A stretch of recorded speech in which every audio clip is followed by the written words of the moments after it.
It's funny how in so many companies, dysfunction from every single department, we're talking sales, marketing, engineering, you name it, it all seems to funnel down and land on the plate of just one team.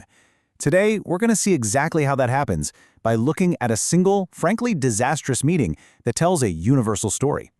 I mean, have you ever been held accountable for problems that were completely out of your control?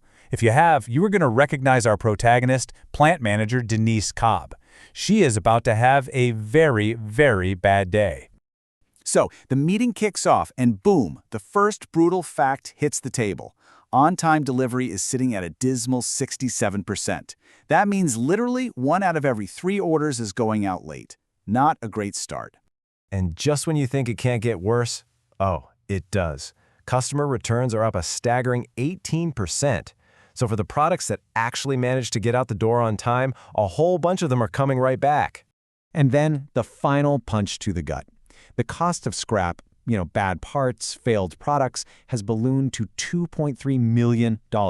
And that's just year to date. So these 3 numbers, they set the stage for what's supposed to be a quarterly review, but it's really feeling more like an interrogation. Okay, so picture this. It's 8 a.m. sharp.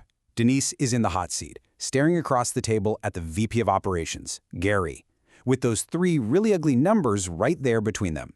She knows exactly who this meeting is about. And now the parade begins. One by one, we're going to hear from the other department heads as they explain their contributions, or more accurately, their total lack of responsibility for the problem. And first up to the plate is marketing. So, marketing is all fired up. They've already promised a huge new product launch for the 3rd quarter. They've even booked the big trade show. But there's just one tiny little snag. Manufacturing hasn't even gotten the final specs from engineering yet. They literally don't know how to build the thing. And right on cue, here it is. Our first accountability-killing phrase. Sandra from marketing just insists they can't slow down. See, in her mind, the problem isn't the missing information. No. It's that the floor is just too slow. All right, next up is the head of sales. He casually mentions that he landed a huge deal, doubled an order for a major client. That would be fantastic news, except for one thing. The plant has already maxed out, running at 91% capacity. There's just no physical way to make that many extra units. But hey, he already told the client yes. Now this next one, man, this is a perfect example of how one team's win can be a total disaster for somebody else. Purchasing is over the moon because they hit their annual cost savings target. How? By switching to a new, cheaper supplier. The problem is, for Denise, that meant 4,000 products had to be thrown in the scrap heap because those cheaper parts were totally defective. And here we go again, classic excuse number 2. When he's confronted about it, Marcus from purchasing basically says, well, our processes are just too complex to prove that the bad parts came from his new supplier. He's using complexity as a shield, a way to dodge any real accountability. Okay, this one is just a showstopper. Engineering's whole job here is to finalize the design so production can actually build the thing. But get this, the design for this product hasn't been frozen for 11 months. That means Denise's team is trying to hit a moving target, building a product that is constantly changing. It is an absolutely impossible task. Let's just pause for a second, because what we've just witnessed isn't just a bunch of random disconnected excuses. No, it's a pattern. It's a system that actually allows these huge problems to grow and fester, all while leaving one person holding the bag at the end. Think of these phrases as an accountability shield, right? We heard marketing say, we don't have time. We heard purchasing claim things are too complex. And another classic one you hear all the time is, we can't measure that. Put them all together, and you've got this company-wide culture of just shifting the blame. So while all this finger-pointing is going on, the VP of Operations, Gary, he's been pretty quiet. He's just been sitting there, taking notes, and it seems like he's the only one in the room who's actually connecting all these individual excuses into one single horrifying picture. And then Gary just lays it all out. He explains that this isn't Denise's problem. This is a complete system breakdown. Marketing made promises without specs. Sales sold volume the plant couldn't handle. Purchasing chased savings and created scrap.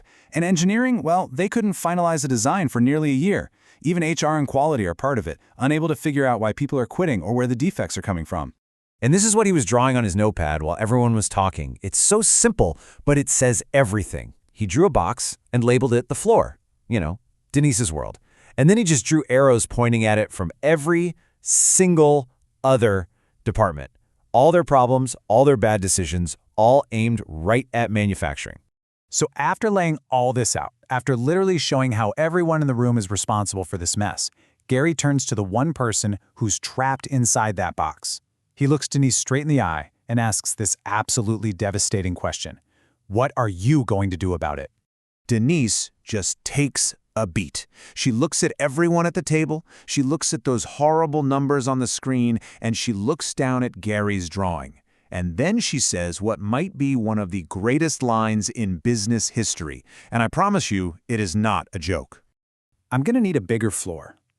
Now, the source material specifically says that when she said this, nobody laughed, not a single person, because it wasn't funny. It was this incredibly profound statement about the impossible situation she was in. So that's what the bigger floor really means. It's a metaphor, right? It's that person or that department that's forced to absorb all the consequences from every bad decision, every shortcut, and every bit of buck passing from the entire organization. So why are we talking about this? Why does this story matter? Because this isn't just about some fictional factory. This kind of thing happens everywhere, in every industry. It's all about who is ultimately forced to own the consequences. If there's one thing to take away from this, it's this core dysfunction. So often, the big decisions are made by people who are totally insulated from the real-world impact. Meanwhile, all the consequences, all the fallout, land squarely on the shoulders of the people on the front lines, the ones on the floor. And that brings us to the final question, one for you to think about. Just look around your own company, your own team, and ask yourself, in your world, who is it that's constantly being asked to build a bigger floor?